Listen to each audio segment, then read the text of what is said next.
Tonight we have a story about a controversial treatment for cancer invented by a Winnipeg doctor. It's not new. In fact, Dr. John Davidson used it on hundreds of patients decades ago. What is new is that some 50 years after the doctor's death, more than half a century after his theories were dismissed as quackery, scientists are rekindling the flame of his research. With more on the legendary cancer doctor, here's CTV's medical specialist, Avis Fabro.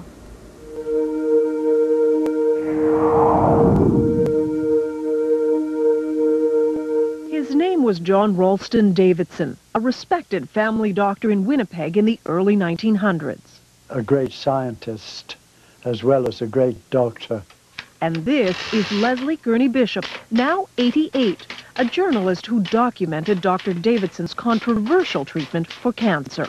He never claimed that it cured it, but he said it would arrest it. Davidson spent years studying cancer, writing medical articles on his theories, which in hindsight were remarkable for his time. The doctor described cancer as a dietary deficiency, so he added generous amounts of vitamins to the patient's diet. But he also said it was critical to boost the patient's own defenses against cancer. Davidson took fertilized hen's eggs just 9 days old and produced a powdered extract, which was then injected into patients with various forms of terminal cancer. Like this boy, diagnosed with lymphatic cancer, notes show that with surgery, vitamins, and the extract, he returned to normal health. Over the years, Dr. Davidson treated hundreds of cancer patients. They all said, the ones I interviewed, all said that it had benefited them tremendously. Some said they were cured. Ruth Burke's father was one of Davidson's more famous patients. Harry Leader, the Member of Parliament for Portage-la Prairie, had been diagnosed with terminal bowel cancer by the Mayo Clinic in the U.S.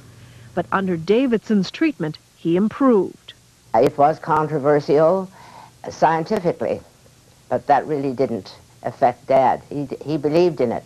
But Davidson's medical colleagues thought the treatment was useless and repeatedly refused him research money. It's as though they'd been instructed by somebody, well, just tear him up, just tear him up. And they did. Frustrated with the lack of support, Harry Leader, with his own good health as proof, took Davidson's pleas for funding straight to Ottawa in 1944, directly to Prime Minister Mackenzie King. He never wanted any publicity from this. He simply wanted help for this man whom he felt could help humanity. The Prime Minister refused to fund Davidson's work. The doctor died 4 years later. He would die pretty well of a broken heart, if you know what I mean, because he had not been recognized. His cancer treatment thought to have died with him. But then 6 years ago, the treatment was rediscovered by a Toronto company.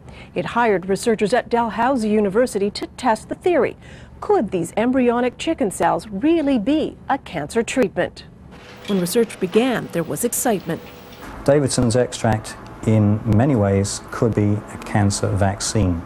In 3 studies on mice, the compound apparently shrunk tumors. We have to be careful about raising people's hopes falsely. Jonathan Blay is one of the researchers looking at Dr. Davidson's extract. Davidson's extract, in many ways, could be a cancer vaccine. There could be things in the extract that promote a response against the cancer. But then suddenly, the research stopped. The then owners of the extract had financial problems. They stopped paying the researchers. Dalhousie was out some $60,000 and halted the experiments. The university would be interested in continuing the work because the results were very promising. But for nearly 5 years now, the capsules have simply laid on the shelf. One could easily walk away from and say, to heck with it. But would we be leaving behind something that could potentially have significant impact for large numbers of people? But if there are no takers soon, the venture will die. A darn shame, says Dr. Bain, because we still won't have the answer. Was Dr. Davidson right? But if Dr. Davidson's extract does show the power to combat cancer, this could be not only one of the great human victories in overcoming disease, but it could also be one of the great human tragedies.